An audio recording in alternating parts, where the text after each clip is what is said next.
ओम शांति पाल भाई। ओम शांति ईश्वर भाई। पाल भाई, हम आज की मुरली रिवीजन कर रहे हैं जी।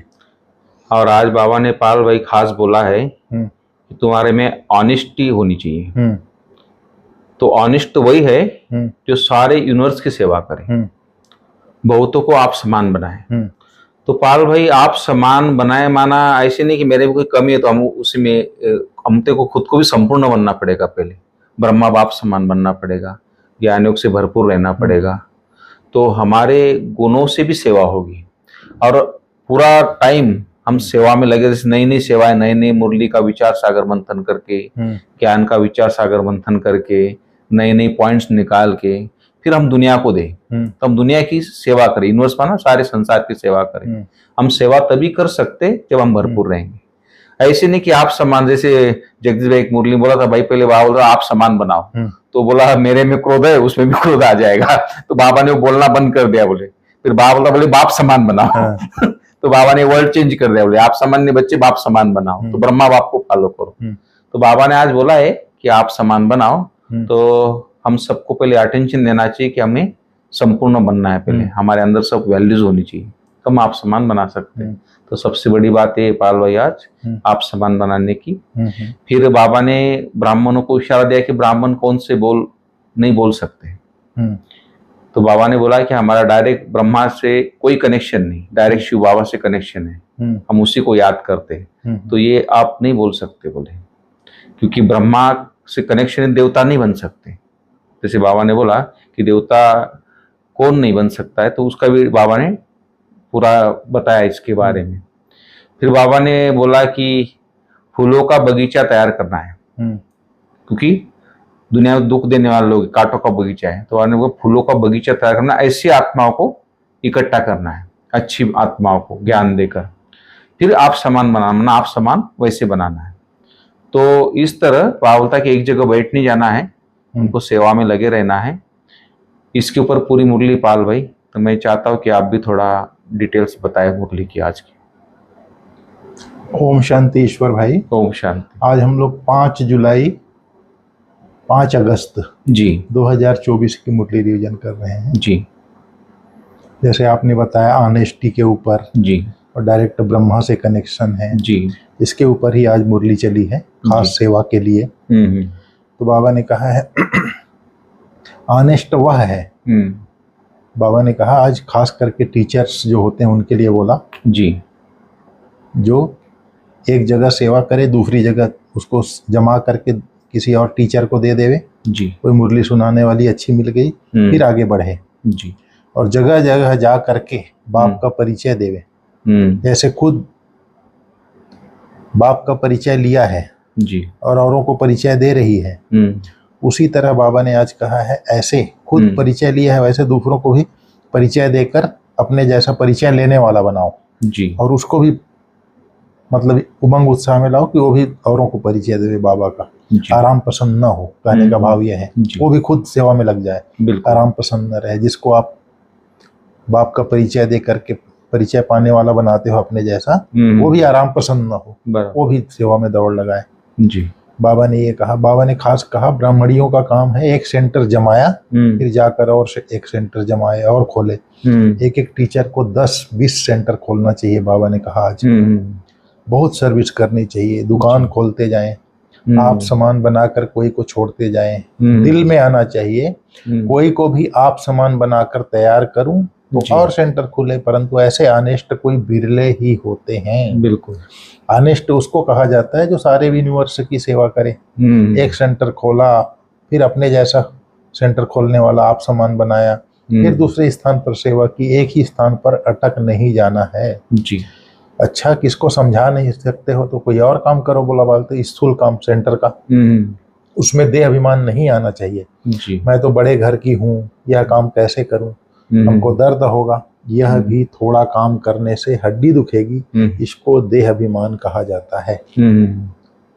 आज बाबा ने कहा है तुम ब्राह्मण बच्चे यह नहीं बोल सकते कि हमारा शिव ब्रह्मा से कनेक्शन नहीं है, डायरेक्ट शिव बाबा से कनेक्शन है।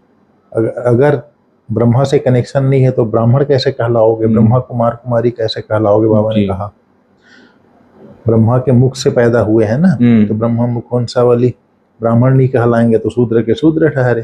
बाबा ने आज कहा शूद्र देवता कैसे बनेंगे जी, समझ में आया? ब्रह्मा से हमारा कनेक्शन नहीं है तो फिर देवता कैसे बनेंगे बाबा? बनेंगे तो ब्रह्मा के थ्रू ही ना जी। शिव बाबा तुमको कैसे किस द्वारा शिव बाबा ने तुमको कैसे किस द्वारा कहा मुझे याद करो? ब्रह्मा के द्वारा ही कहा। प्रजापिता ब्रह्मा के बच्चे हो ना, ब्रह्मा कुमार कुमारी कहलाते हो, हम ब्रह्मा के बच्चे हैं तो जरूर ब्रह्मा याद आएगा। शिव बाबा ब्रह्मा तन से पढ़ाते हैं जी, ब्रह्मा बाबा है बीच में। ब्राह्मण बनने बिगर देवता कैसे बन सकेंगे? बाबा ने कहा मैं जिस रथ में आता हूँ उनको भी जानना चाहिए जी, ब्राह्मण बनना चाहिए। ब्रह्मा को बाबा नहीं कहे तो बच्चा ही कैसे ठहरा जी। ब्राह्मण अपने को नहीं समझते तो गोया शूद्र है, शूद्र से फट से देवता तो बनेंगे नहीं। ब्राह्मण बन शिव बाबा को याद करने बिगर देवता बन नहीं सकेंगे जी। इसमें कोई मूझने वाली कोई बात नहीं है, बाबा ने कहा जी बिल्कुल। फिर बाबा ने कहा ब्रह्मा द्वारा विश्व में शांति की राज्य या आदि सनातन देवी देवता धर्म की स्थापना हो रही है, उसका तो उद्घाटन शिव बाबा ने कर ही चुका है। अब ब्रांचेज खुलती जाती है, जैसे बैंकों की एक ब्रांच दूसरी ब्रांच खुलती है, तो बाबा ने कहा जिसको उद्घाटन करने के लिए बुलाते हो उसको भी परमात्मा का परिचय दो कि परमात्मा कैसे आकर के आदि सनातन देवी देवता धर्म की स्थापना कर रहे हैं जी। उनको नॉलेज देनी है। नॉलेज परम पिता परमात्मा में ही है, उनको ही ज्ञान का सागर कहा जाता है। रूहानी बाप में ही रूहानी ज्ञान है जो आकर रूहों को देते हैं। बाबा ने कहा बाप कहते मैं आया हूँ नई दुनिया रचने जी, बिगर मनुष्य के तो दुनिया होती नहीं। नई दुनिया में देवी देवताओं का राज्य था जिसकी अब फिर से स्थापना हो रही है जी। अभी तुम बच्चे शूद्र से ब्राह्मण बने हो, फिर देवता बनने आया हो जी। बाबा ने कहा अभी तो तुम्हारी आत्मा पतित विकारी है, तो अब निर्विकारी बनना है। जन्म जन्मांतर के पापों का बोझा सिर पर है। बाबा ने कहा जहाँ पाप होगा वहाँ दुख ही होगा जी। बाबा ने कहा पाप कौन से? एक तो तुम धर्म की ग्लानि करते हो, इतने पतित बन गए हो, मुझे बुलाते हो पतित पावन आओ, सो अब मैं आया हूँ। पावन बनाने वाले को तुम गाली देते हो, ग्लानि करते हो, इसलिए तुम पापात्मा बन पड़े हो जी। कहते भी हैं प्रभु जन्म जन्मांतर के पापी हैं जी, आकर पावन बनाओ। तो बाप समझाते हैं जिसने सबसे जास्ती जन्म लिए हैं उनके ही अंत के शरीर में आकर के मैं प्रवेश करता हूँ जी। ये बच्चे 84 जन्मों को नहीं जानते। बाबा बहुत जन्म किसको कहते हैं? बाबा ने कहा तो 84 जन्म जो लेता है उसको बहुत जन्म कहते हैं। बाबा ने कहा जो पहले पहले आए हैं वही 84 जन्म लेते हैं। पहले तो यही लक्ष्मी नारायण आते हैं।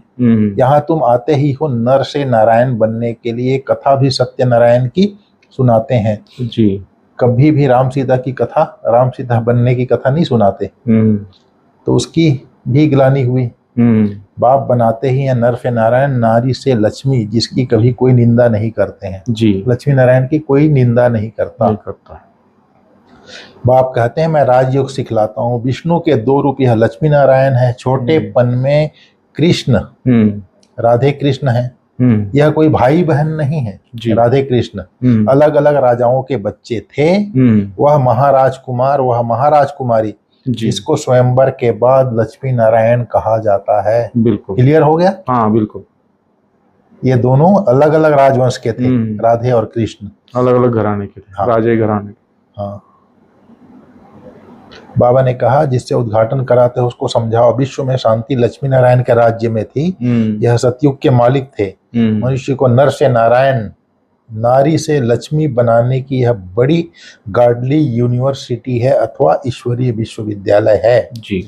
बाप कहते हैं मुझे बुलाया ही है पतित पावन आओ, आकर पतित से पावन बनाओ। तो हे बच्चों, हे आत्माओं, तुम अपने बाप को याद करो तो पतित से पावन बन जाएंगे।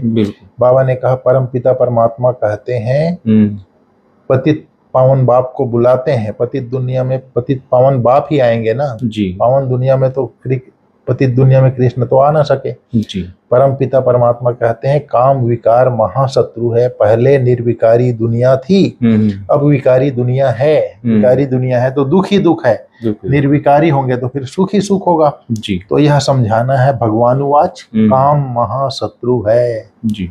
कई गीता पढ़ते हैं लौकिक में काम महाशत्रु, उसका अर्थ ही नहीं जानते। इस पर जीत पाने से तुम जगत जीत बनेंगे। एक बाप को याद करो जी। हम लोग भी तो सुनते थे ना, लेकिन समझ थोड़ी थी, नहीं। है कि नहीं। बाबा ने कहा, आज बार बार उद्घाटन कराने वाले को बाबा ने याद किया है जी। उद्घाटन करने वाले को समझाना चाहिए, हम ब्रह्मा कुमार कुमारियां हैं, शूद्र से ब्राह्मण बन देवता बनते हैं, बाप इस ब्राह्मण कुल और सूर्यवंशी चंद्रवंशी कुल की स्थापना करते हैं। इस तरह से आज बाबा ने मुरली में कहा है जी।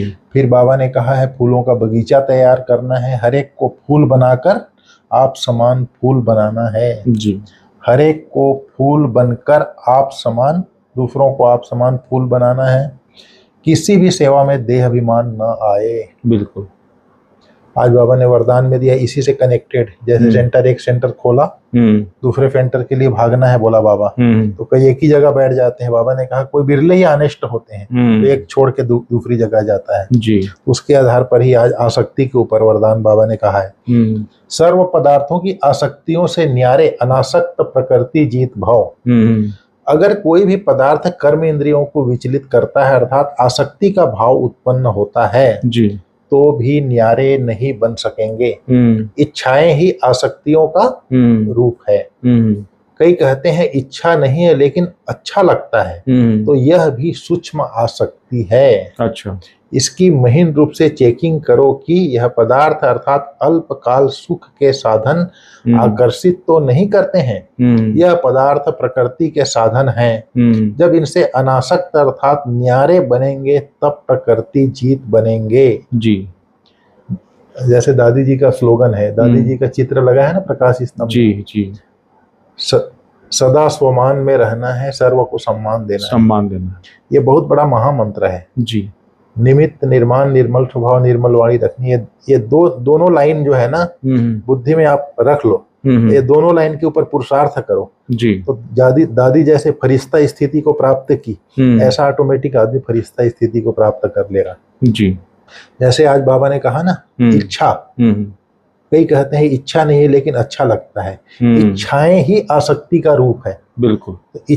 एक बार बाबा ने बोला है एक वरदान में, स्वमान में स्थित रह जी, हद की इच्छाओं को समाप्त करने वाले इच्छा मात्रम अविद्या भव। इच्छा अच्छा बनने नहीं देगा, बिल्कुल अच्छा बनने नहीं देता। बाबा ने कहा जो बच्चे स्वमान में स्थित रहते हैं उन्हें हद का मान प्राप्त करने की इच्छा नहीं होती जी। एक स्वमान में सर्व हद की इच्छाएं समा जाती है जी, मांगने की आवश्यकता नहीं रहती। समझ में आया जी। बिल्कुल। हद की इच्छा कभी भी पूरी नहीं होती, एक हद की इच्छा अनेक इच्छाओं को उत्पन्न करती है। बिल्कुल। और एक स्वमान सर्व हद की इच्छाओं को सहज ही संपन्न कर देता है जी। इसलिए श्रेष्ठ स्वमानधारी बनो तो सर्व प्राप्ति संपन्न बन जाएंगे, अप्राप्ति एवं इच्छाओं की अविद्या हो जाएगी। बिल्कुल।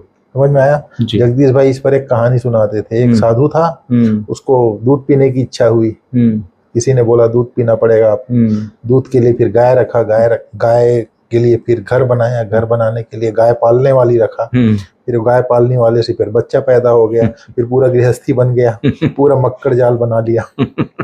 तो दूध पीना तो एक तरफ रहा, सारी गृहस्थी बसा ली। इच्छा नहीं होनी चाहिए कोई। हाँ, तो ये इच्छा जो है अच्छा बनने नहीं देगा, पूरा मक्कड़ जाल में जी फंसा देगा। हाँ जी। आज का स्लोगन बाबा ने कहा है, मेरे मेरे के झमेलों को छोड़ बेहद में रहो तब कहेंगे विश्व कल्याणकारी जी। मेरा मेरा नहीं, तेरा तेरा। मैं निमित्त हूँ, करावनहार बाबा है, मेरा कुछ नहीं है, मैं ट्रस्टी हूँ जी। तब आप विश्व कल्याण के कार्य में सफल होंगे। बिल्कुल। ओम शांति भाई साहब। ओम शांति। Thank you.